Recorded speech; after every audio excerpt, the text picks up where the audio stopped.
हे guys, welcome back once again. So दोस्तों, आज की कहानी जो एक्सप्लेन करने जा रहे हैं उसका नाम है स्टॉक्ड। ये हमारी एक्सप्लेन की गई रीफ स्टोरी का सेकंड पार्ट है। अगर आपने पहला पार्ट नहीं देखा तो लिंक आपको नीचे मिल जाएगा। तो कहानी शुरू होती है और हम ल्यूक नाम के आदमी को देखते हैं जो एक समुद्री टूर करना चाहता है, जिसके लिए उसने एक बोट भी खरीद ली है, पर वो अकेले नहीं जाना चाहता। इसलिए उसने अपने दोस्त मेट को भी बुलाया और उसके साथ उसकी गर्लफ्रेंड सूजी और उसकी सिस्टर क्लेयर भी है। ये लोग असल में वाटर इंडोनेशिया जाने वाले हैं, जो दिखने में काफ़ी आसान है, पर हमारी एक्सप्लेन की गई कहानियों में थोड़ा रोमांच ना आए ऐसा तो नहीं हो सकता है।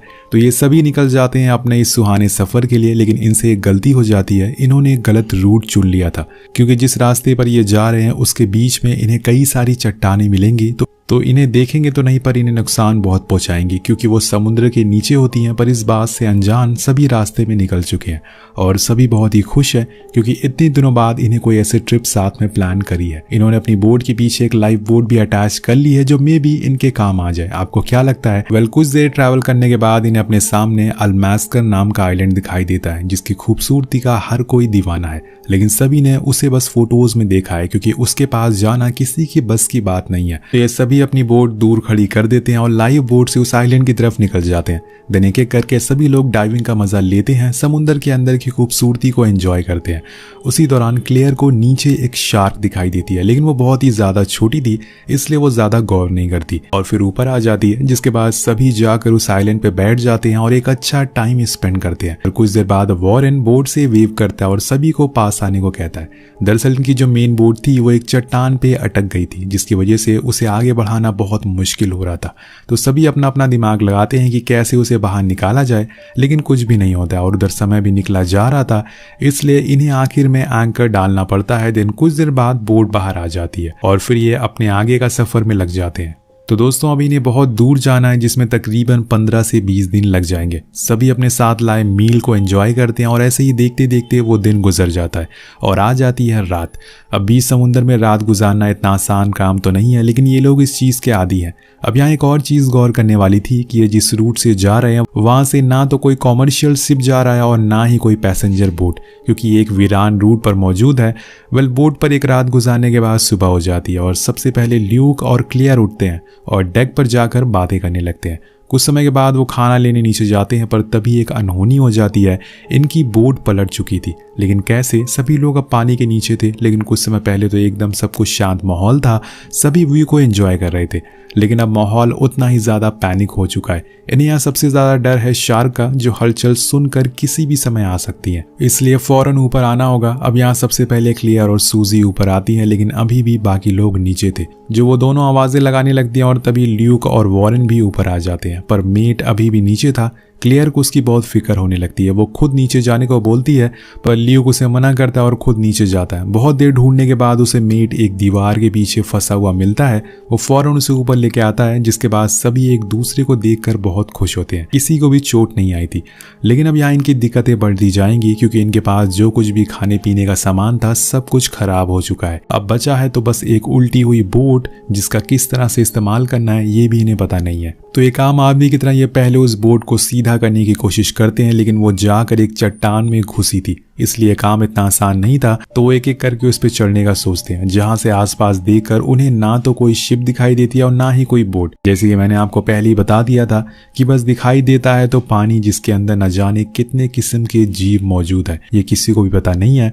अब यहाँ ल्यूक कहता है कि हमें तैर कर पास के ही आइलैंड के पास जाना चाहिए, क्योंकि जिस जगह पर हम फंसे हुए हैं वहां से कोई शिप नहीं गुजरता है। तो मेट बोलता है कि क्यों ना हम रेडियो की मदद से किसी को कांटेक्ट करें, पर ल्यूक का कहना था कि वो अब तक तो पूरा भीग चुका होगा और उसे दोबारा चला पाना बहुत ही ज्यादा मुश्किल है, ऊपर से वो बहुत पुराना मॉडल है, ये आइडिया तो हमें ड्रॉप कर देना होगा। तभी सूजी पूछती है कि यहाँ के पास का आइलैंड कितनी दूर है यहाँ से, तो वो बताता है कि तकरीबन 15 मील, यानी कि वहां तक पहुंचने में इन्हें कई दिन लग सकते हैं और तैर कर जाना तो खुद को जान से खेलने के बराबर होगा। पर ल्यूक का मानना था कि इसके अलावा उनके पास कोई ऑप्शन नहीं है।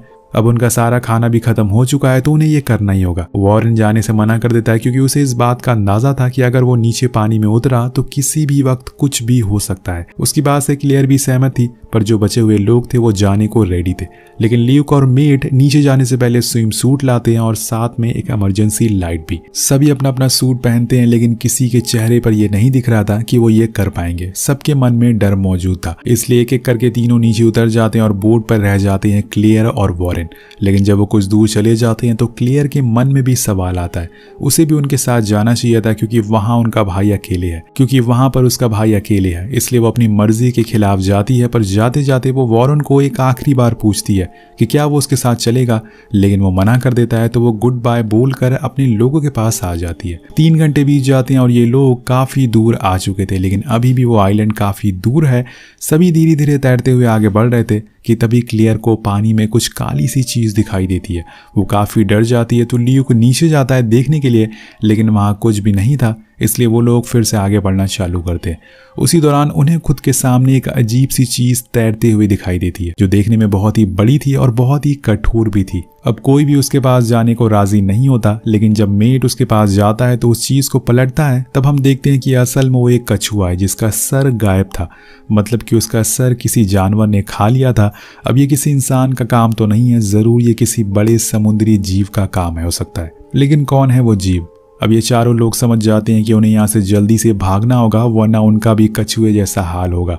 उनका सर कहीं और होगा और बॉडी कहीं और होगी। वहीं दूसरी तरफ हम वॉरेन को देखते हैं। अब दोस्तों, एक तो वो अकेला होता है, ऊपर से कुछ उसे महसूस होने लगता है कि जैसे उसके आसपास शार्क घूम रही हो, इसलिए वो अपने चारों तरफ देखता है तो उसे असल में एक शार्क भी दिखाई देती है। लेकिन क्या पता ये उसका एक वहम हो। वेल, आपको क्या लगता है कि उसे उस बोट पर रहने का फैसला सही था या फिर गलत, या उसे अपने दोस्तों के साथ जाना चाहिए था? नीचे कॉमेंट करके हमें जरूर बताएगा।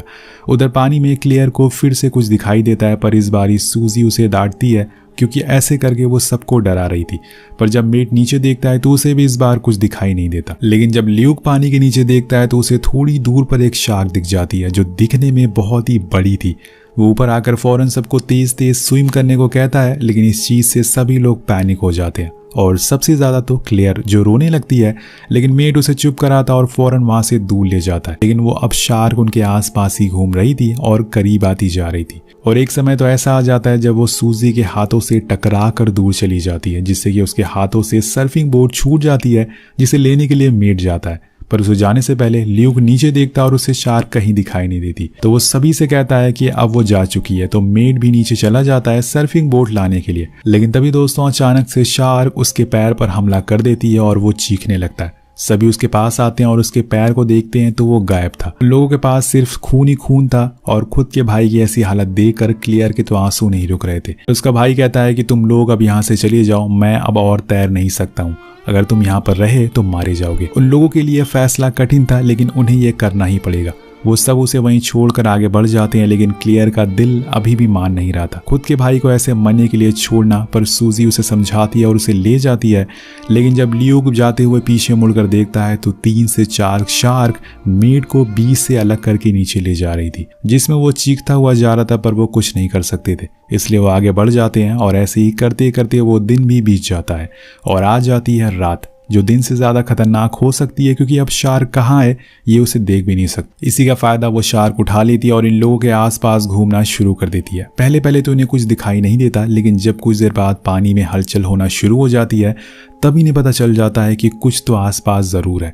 तभी एक दूसरे को पकड़ लेते हैं और बस गॉड से प्रे करना शुरू करते हैं। और ऐसे ही करते करते सुबह हो जाती है और वो शार्क इनके आसपास तो थी, लेकिन इन्हें कुछ करती नहीं है। शायद उनकी प्रे का असर था ये। अब जब सुबह क्लियर की आंख खोलती है तो बाकी दोस्त उससे थोड़ी दूर पर थे। वो पहले तो फौरन सभी को उठाती है, देन वो सबको आइलैंड को दिखाती है। मतलब दोस्तों ये अपनी मंजिल के काफी करीब पहुंच चुके हैं, लेकिन क्या वो आइलैंड तक पहुंच पाएंगे या नहीं ये हमें आगे पता चलेगा। अब ये तीनों तेजी से स्विम करके उस आइलैंड की तरफ बढ़ने लगते हैं और जैसे जैसे वो करीब जाते जा रहे थे उन्हें पता चलता है कि वो कोई आइलैंड नहीं बल्कि एक बड़ा सा पत्थर है, जिसके ऊपर चढ़ने के लिए उन्हें थोड़ी मेहनत करनी पड़ेगी, पर पहले तो वहां तक पहुंच तो जाए। अभी सूजी को कुछ महसूस होता है जैसे कि कोई चीज उसकी तरफ आ रही है, जिसे कुछ देर बाद उसे कुछ टच भी होता है और जिसके अगले ही पल वो गायब हो जाती है।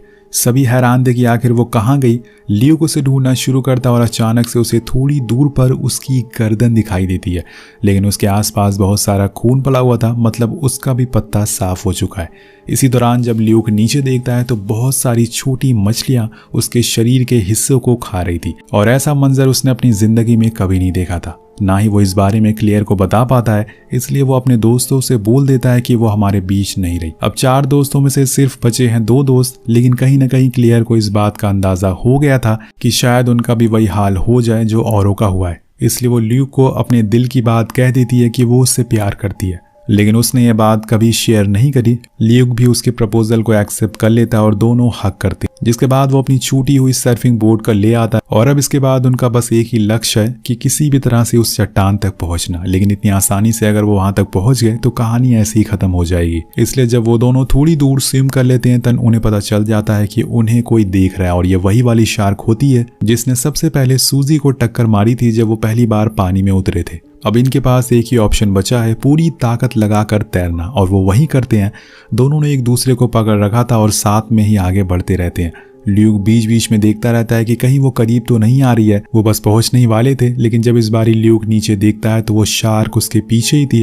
वो दोनों फौरन उस चट्टान पे चढ़ने लगते हैं, लेकिन जैसे ही मैंने आपको बताया था कि ये चट्टान एकदम खड़ी हुई है और इसके पत्थर भी फिसलने वाले हैं, इसलिए इस पर चढ़ पाना बहुत ही मुश्किल है। ल्यूक क्लियर को जैसे तैसे कर उसे चढ़ा देता है, लेकिन जब खुद की चढ़ने की बारी आती है तो वो उस पर चढ़ नहीं पाता है। क्लियर बहुत कोशिश करती है कि उसे ऊपर खींच ले, लेकिन तभी वो शार्क आकर उसे अपने साथ ले जाती है और वो हमेशा के लिए गायब हो जाता है। इस हादसे के बाद क्लियर पूरी तरह से टूट जाती है। उसने थोड़ी ही दिनों पहले अपने भाई, अपने प्यार, अपने दोस्तों सबको खो दिया था। आखिर में बताया जाता है कि ये कहानी पूरी तरह से रियल है, सच है।